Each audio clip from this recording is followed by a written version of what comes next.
Josh Pate reacted to Clemson spring game, and he is wrong. I mean, I don't know if Clemson paid him to be so optimistic. I don't know if there's a play on words in that I'm missing. But Josh Pate reacted to Clemson spring game, and it's just wrong. Welcome to Clemson Football Live. I'm Brian. I'm glad you're here. I hope you'll subscribe if you like what I'm doing, and so on. Let's talk about Josh Pate. First of all, the guy's very well known. He's great at what he does. I really don't watch a lot of YouTube because, well, I don't have the time. I'm busy. So when I do have the time, I'm making videos like I am right now. So it's either watch other people or do my own YouTube videos. Josh Pate, he does it full time, right? He does it full time. He's a professional. He's great at what he does. He's part of 24/7 Sports, who is owned, if my memory serves me correct, by CBS.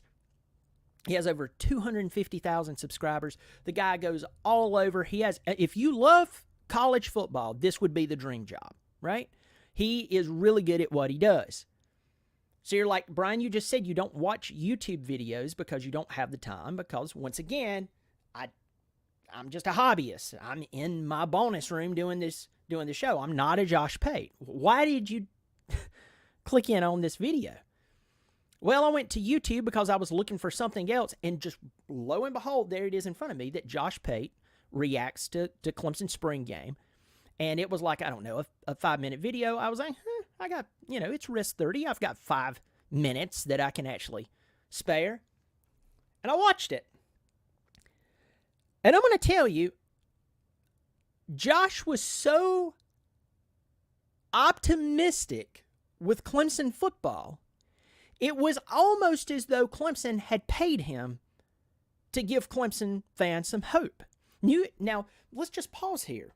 You have to remember that Athlon, Lindy's, and any other publication will throw certain teams into certain spots within their preseason top 25, top 15, top 10 polls because they are trying to appeal to significant fan bases. They know those fan bases are dying to have someone tell them that their team is going to be great. For instance, Penn State. How many years have we heard that Penn State is going to be amazing? For a long time. Now, is Penn State a bad team? No. But they're not near what is just punched down our throat year after year after year. The only way that Penn State is going to ascend to the top of the college football world and hold the trophy is with a different coach, and or if Ohio State and Michigan dies. But you will consistently hear about how great they are.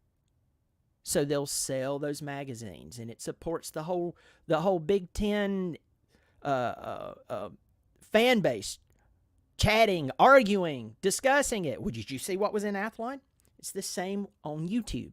I shared this the other day that I can do a video talking about all the good things about Clemson. None of you will read it. But if I talk about what's wrong with Clemson, people will click in left and right. So Josh, being a very smart man, very well spoken, and very likable, he knows this. Now, to his credit, at the end of his video where he did talk about throughout the video, he did talk about some of the issues with Clemson, but then he kind of glazed over them. As though this team still had some really good things about it, and that Bryant Wesco guy, he's really good, and then Sammy Brown did his thing, and yes, there were players who were sitting out because, well, that's what some of these guys, especially in seniority, they'll do, so they don't get hurt. And he said at the end, this should be a playoff team. He did not say that Clemson is, he said should, so let's pay attention to words. Words mean something. But that he was overly optimistic either means he's trying to get Clemson fans on his good side just in case Clemson should, for some reason, stop wetting the bed on the offensive side of the ball and do something great, or he, for some reason, being optimistic with Clemson. See, the reason that I'm not optimistic with Clemson is because, well, I've watched their offense play. The fan inside of me, when I read Lindy's or Athlon, or I watch a video like Josh Pate, one that he just put out, I listen to it. The fan inside of me goes, yes, maybe someone is seeing something that I'm not, and I'm being too negative, too pessimistic. I'm a chronic complainer. Maybe Josh Pate is right. And then in the back of my little heart sits up a Clemson fan. I start clapping like I'm highly medicated. But here's the problem. You know that Clemson's defense has been lights out. But you know that Clemson's offense has been the Achilles heel for multiple years now. We know that Trent Pierman could actually be the best quarterback on the team, and he will never see the field this year unless Clemson goes up 50-0 on somebody. What is even more insulting about this spring game is we know that if Trent Pierman is in fact the best quarterback, which by the way I've said I'm not lobbying to replace Cade.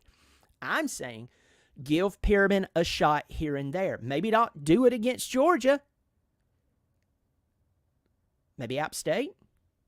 Maybe some of the lesser games. Now, you have to remember the first 5 games of the year, we have Georgia, NC State, and Florida State within the first 5 games of the year. That's a top-heavy schedule. Clemson really doesn't get a chance to get their feet up under them. It's sad. And even though that game at Georgia is a neutral site game, it's in Atlanta, folks. It's a home game. The game with Florida State's in Tallahassee. Fortunately, we have NC State at home, but newsflash to all of you who are not paying attention, Grayson McCall is the quarterback for NC State, and this guy, when healthy, is a menace.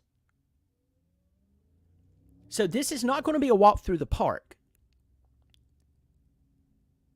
But we know that even if Trent Pierman was the man, Dabo's not going to start him until the season is lost. If the season is lost, we'll pull him. Unless a Trevor Lawrence-like talent comes along and it's just so obvious. And Trent is not that. No offense, Trent. You're incredible. You look great. I'm vying for your playing time. You're a coach's son. You've known football whether you wanted to know football or not because you're a coach's son. But that Josh, and once again, I appreciate what he does, but Josh Pate is wrong on this.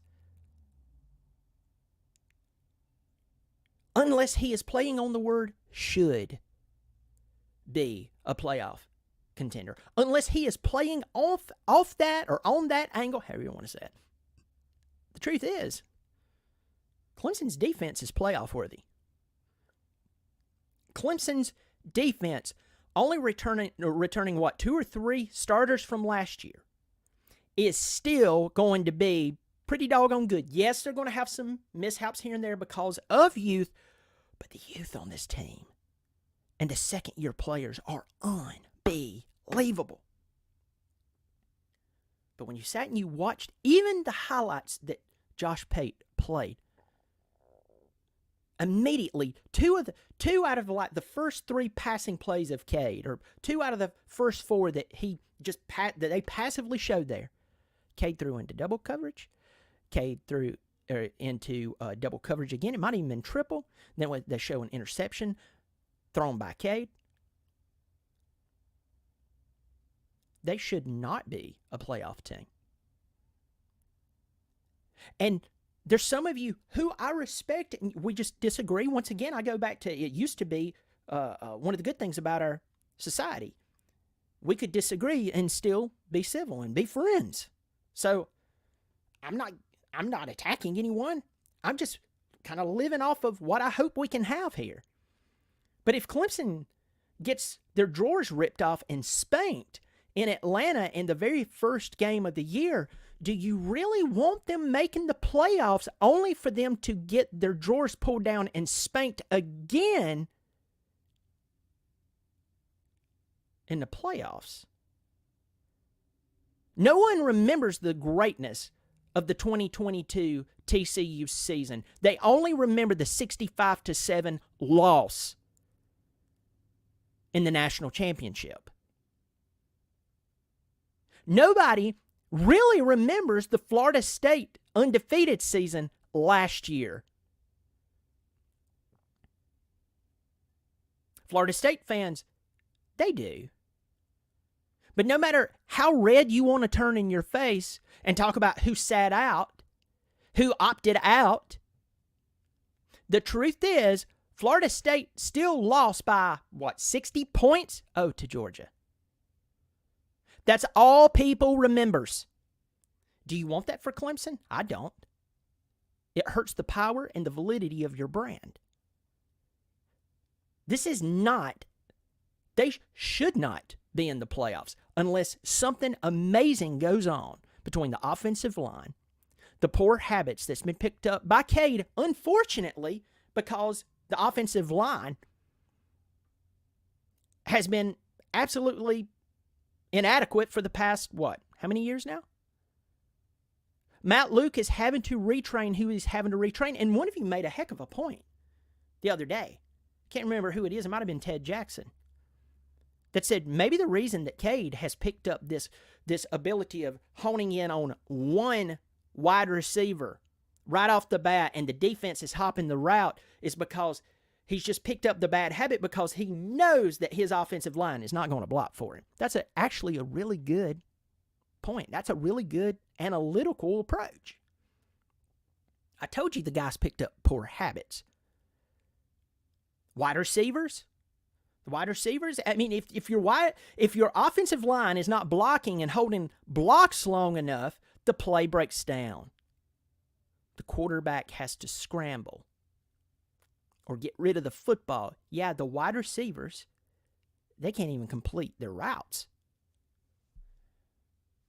I just don't see how they should be a college football playoff team, even with 12 teams now. We go from 4 to 12.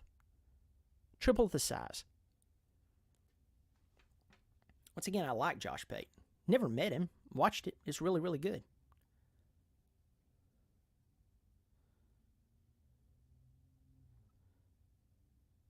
Got a bunch of people in here. Say hello to some people before I get out of here and give you my closing statements. Ted Jackson's in here. Big Reds, good to see you. Douglas Spencer, hey Brian, how are you doing? Thanks. It's good to see you there in Arizona. Got Noah Denton in here, first time commenter. Great content. Thanks for posting consistently. Hey Noah, I try to do what I can. I wish I could have post at a specific time at a specific day, but I'm basically at the mercy of my work schedule. Even though I work from home, I'm very thankful for that. I'm at the mercy of them. Philip Brister. Noah, if you hadn't subscribed, I hope you should subscribe. By the way, anybody in here who watches this currently or later on, if you haven't subscribed and you've been watching me for a while or you just now found out about me, hope you'll subscribe. It's free. If you do want to support on a monthly basis, there's a join button below the video. $3 or $5 per month. You choose. Parker Henderson, one of my friends and longtime supporter of Clemson Football Live and my comedy at Bobby Durkins, he said, I don't even notice it coming out.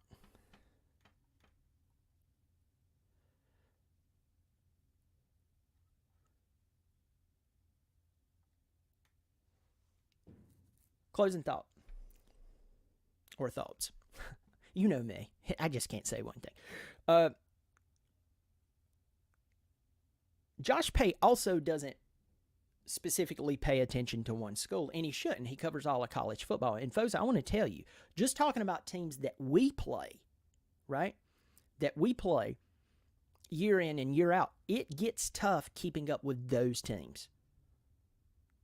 And even if he does, and he does have people who who's feeding him facts about Clemson, feeding him facts about any team that he's covering. And you have to in that when you're covering so many teams. You're bound to get some stuff wrong. I even misspeak about Clemson at times because information changes so quickly. So I don't look at Josh Pate and go, you're an idiot. Once again, I've given solid praise to the guy and credit. But the point is, this is way too optimistic. The defense has been incredible. Dabo needs to hire more Matt Lukes.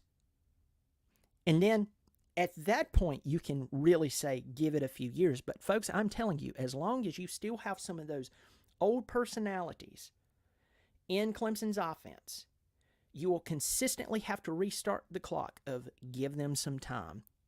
Because there are problems that need to be fixed that are still, unfortunately, I believe, and could be wrong, but I doubt it, they're still there. Let me know what you think in the comment section below. As always, off-season, mid-season, post-season, it's good to be a Tiger. Go Tigers.